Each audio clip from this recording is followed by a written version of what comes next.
Hi guys, welcome to my YouTube channel.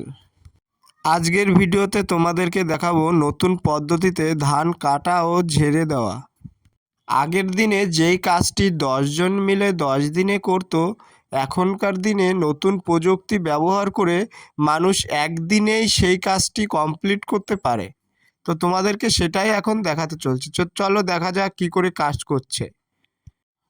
তো guys, এই যে হচ্ছে আমাদের ধান কাটার মেশিন। তো নতুন প্রযুক্তিতে সমস্ত কিছুই এখন হচ্ছে। দিনমজুর বা কাজের লেবার না পাওয়া যাওয়ার কারণে অনেক চাষির ফসল নষ্ট হয়ে যায়। তো সেটির হাত থেকে চাষিকে বাঁচাবার জন্যই ব্যবহার হচ্ছে এই নতুন প্রযুক্তি। আগেরকার দিনে ধান কেটে দুদিন পরে ঝাড়া হতো শুকিয়ে। তো এখন সেইটি নতুন পদ্ধতিতে ধান সঙ্গে সঙ্গে কেটে ঝেড়ে পরিষ্কার করে দেওয়া হয় আমাদের এই মেশিনের দ্বারায়। তো দেখো, সামনে একটা যে রোটার ঘুরছে, ওই রোটারের মাধ্যমে ধানটাকে ভিতরের দিকে নেওয়া হচ্ছে। আর তারই নিচের সাইডে একটি ব্লেডের মতন আপ ডাউন হয়, এদিক ওদিক ঘুরছে। তো ওখানে হচ্ছে কাটিং হয়। তো একবারে ভিতরে একটা রোটার আর একটা রোটার, সেটা হচ্ছে ধানটাকে ভিতরের দিকে নিয়ে যায়।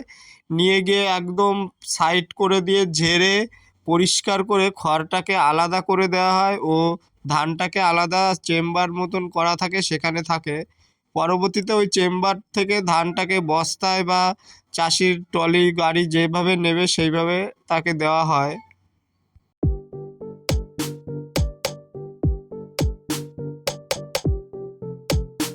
এখানে দেখো, গাড়িটি চলবার পরে একটু প্রবলেম হওয়ার কারণে সেখানে আবার মিস্ত্রি এনে গাড়িটি ঠিক করা হচ্ছে। তো এখানে বসে মাঠে বসেই গাড়ি ঠিক করে আবার এখানে কাজ শুরু হবে আমাদের।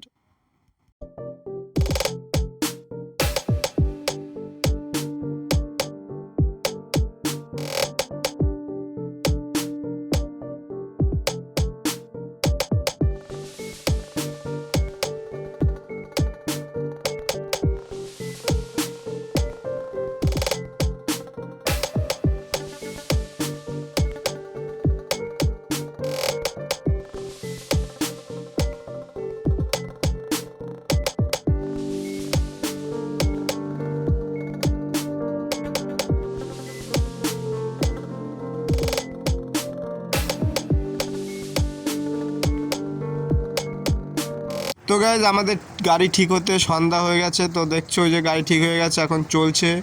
তো এরকমভাবে রাত 8টা পর্যন্ত গাড়ি চলবে, তারপরে গাড়ি বন্ধ হয়ে যাবে, আবার সকালবেলার থেকে আবার শুরু হবে। তো এইভাবে আমাদের এখানে কন্টিনিউ কাজ চলবে যতদিন ধান থাকবে জমিতে। তো গাইজ, আমাদের ভিডিওটি এখানে আমরা এন্ড করছি। ভিডিওটি ভালো লাগলে প্রচুর প্রচুর লাইক দেবে, শেয়ার করবে ও কমেন্টস করবে। আর যারা আমার চ্যানেলে নতুন আছে, চ্যানেলটিকে অবশ্যই সাবস্ক্রাইব করবে। ওকে বাই, আবার দেখা হবে পরের ভিডিও।